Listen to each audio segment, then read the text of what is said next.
నమస్తే. నేను ఇలానే ఉంటా అంటున్నారట తెలంగాణ ముఖ్యమంత్రి రేవంత్ రెడ్డి. ఆయన నిజంగా ప్రమాణ స్వీకారం చేసిన తర్వాత తొలిసారిగా బాధ్యతలు స్వీకరించి ఆయన సెక్రటేరియట్‌కి వెళ్ళటం, అక్కడ కొంతమంది అధికారులతో మాట్లాడడం, తర్వాత క్యాబినెట్ భేటీ నిర్వహించడం, ఆ భేటీలో చాలా కీలకమైనటువంటి అంశాల గురించి చర్చకు రావటం, అలాగే ప్రతి డిపార్ట్మెంట్ మీద ఆయన రివ్యూ ఏర్పాటు చేసి అధికారుల్లో అలాగే నాయకుల్లో కూడా దడ వణుకు కలిగిస్తున్నారు.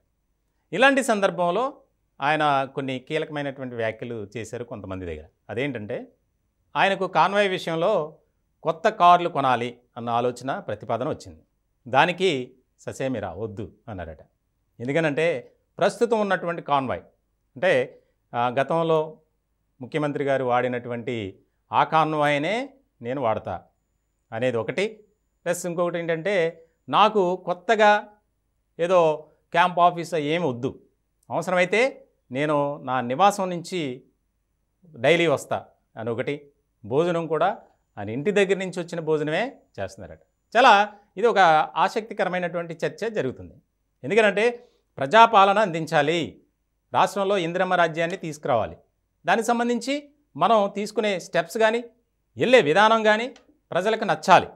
ఇలాంటి క్రమంలో ఆ దూకుడు ప్రదర్శిస్తున్నారు రేవంత్ రెడ్డి.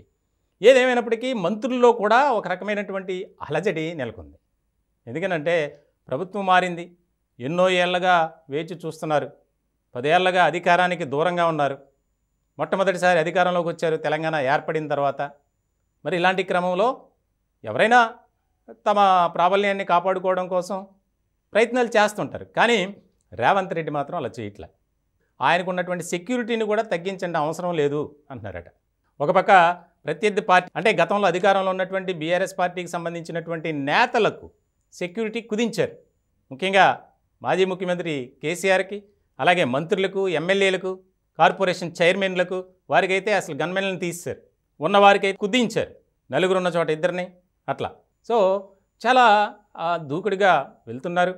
ఇది ఎందుకంటే ఇప్పటికే రాష్ట్రం అప్పులు పాలైంది, దాని నుంచి మనం గట్టెక్కాలంటే అనవసరమైనటువంటి ఖర్చులు చేయొద్దు అని చెప్పి ఆయన చాలా క్లియర్ కట్ ఇండికేషన్స్ ఇచ్చారట.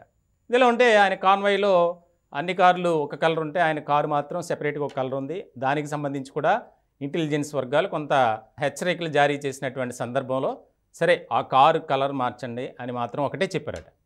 ఇప్పుడు అదే తెలంగాణ రాజకీయాల్లో ఒక ఆసక్తికరమైనటువంటి చర్చ జరుగుతుంది. ఎందుకనంటే ఏ ముఖ్యమంత్రి అయినా తను ఆర్భాటంగా ఒక రకమైనటువంటి హుందాతనంతో ఉండాలని అనుకుంటారు. కానీ ఆయన తీసుకున్నటువంటి స్టెప్స్ కానీ వెళ్తున్నటువంటి మార్గం కానీ చాలా చర్చకు దారితీస్తున్నాయి. ఎందుకనంటే ఆయన దాదాపు 24 గంటల్లో 18 గంటల పాటు ప్రభుత్వం పరంగాను అలాగే పాలనా పరంగా అదే డిస్కస్ చేస్తున్నారండి.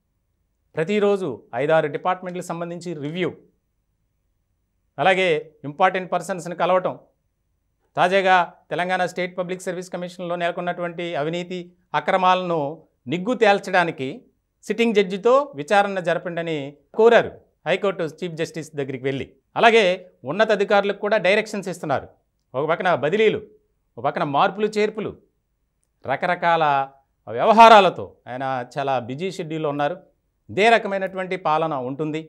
తాజాగా అసెంబ్లీలో మాట్లాడినటువంటి గవర్నర్ తమిళిసై కూడా ప్రజల ప్రభుత్వం ఇది, ప్రజాపాలన అందిస్తుంది, నియంతృత్వ పాలన పోయింది, పాలకులకు ప్రజలకు మధ్య ఉన్నటువంటి సంఖ్యలు తెగిపోయాయి అని చాలా వివాదాస్పదం అంటే కొన్ని వ్యాఖ్యలు చేశారు ఆసక్తికరంగా. అవతల పార్టీకి అది వివాదాస్పదమైంది, కానీ దాని మీద ప్రజలు ఆసక్తిగా చర్చించుకుంటున్నారు.